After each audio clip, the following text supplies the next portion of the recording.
Hi, I'm Ryan, and in this video, I'm going to show you how to make a professional logo within 5 minutes, and I'm going to show you how I created this logo so you could create one similar to this, but I'm going to show you the techniques to use, how to color things, and how to make things really pop and stand out so you don't look like part of the crowd. So let's get started. The first thing you want to do is you want to go to LogoMakr.com, and that's LogoMakr. I'm going to put this link in the description below so you could do that, but go ahead and click on this Start My Design right there. Now this is going to open up a blank canvas. It may seem intimidating, but it's really cool. It's an artboard where you could add anything you want to the artboard, any images. You could even upload your own images, and you could use any of their images and color them the way you want to. But let's go ahead and make something just like this. This is a really cool logo I made for a client, and they really love it. So I'm going to put this here to the side, and I'm going to duplicate that with all these layers that I did. It's really important to understand how to layer things and how to color things, and that's what we're going to do first. So the first thing I'm going to do is get those layers at the very bottom of this. For example, this is a layer right here, and so is this one, and so on. So let's go ahead and duplicate that by going over to the shapes here, and I'm going to click on the pie shape. So the way I made this is I got the pie, and then I just angled that just like this. So I'm going to angle that using this settings area, and I'm going to rotate that just like that.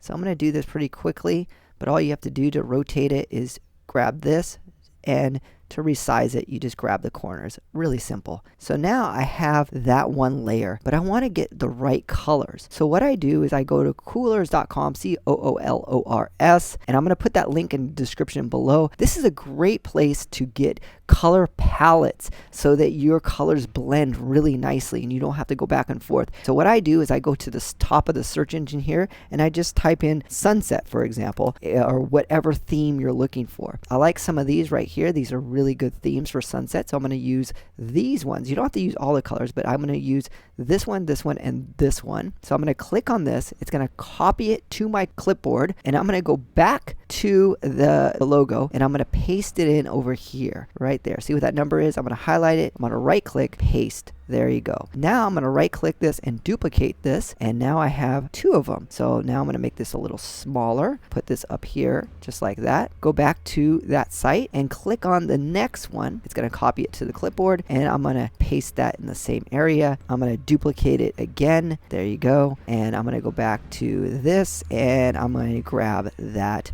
as well, the other one. There you go. So there you go. Now I have 3 of these that looks like a sun, kind of just like that. And I want to add this other black thing, so I'm going to grab this square, and I'm going to put this square here. What's really cool about LogoMakr is they have these shapes that are modular, and you could shape stuff just like this, and I can make the corners round just like that. And I'm going to make this black going over there, and there you go. I have a sunset now with that. Now I'm going to go ahead and add some text to this by pressing this T button right there, and I'll just type in the coyote just like that. But I want to grab a different font by going to the fonts up here and going to bold, and then I'm going to add a different type of font. There you go. Maybe that font. Color it differently. All you have to do is go to color palette, maybe make that a little bit bigger. Now I'm going to go up to the search, and I'm going to type in coyote, and I'm going to look for a coyote. I really like this coyote. It looks really good. So let's make this one a little bit bigger. He looks like he's howling at the moon.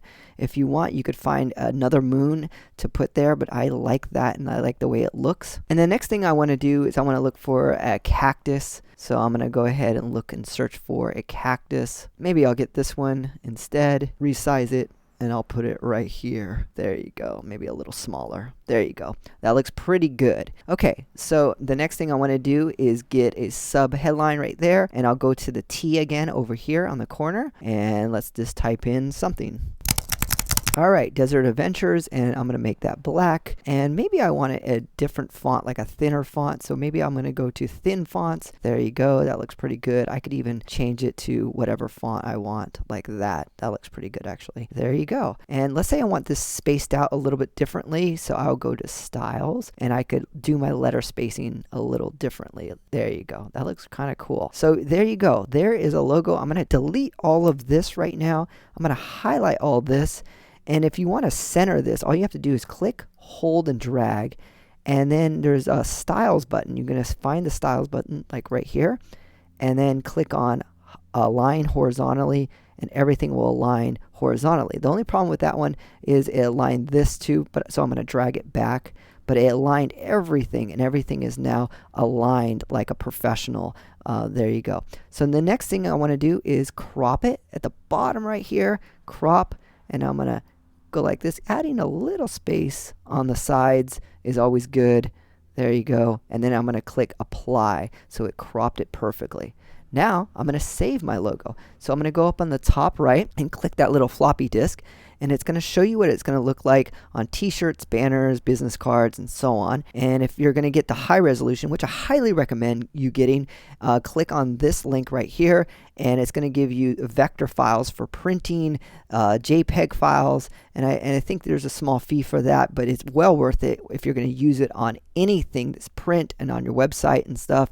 If you want to get the free version, you could click this download link right here, is download low resolution. You just have to agree to the service of terms here, and you just read through that and make sure you agree to it, and click this, put your email, and it will send you that file. But either way, you're going to get a really nice logo if you do these couple of steps. The first thing is you want to make sure you color pair things. You want to get inspiration from other logos. Sometimes I just go into like templates online and I just look and I start playing with things. Like you could even go to LogoMakr and you could start replacing some of these templates, and that's really cool as well. Hope this video helps, and I will talk to you on the next one.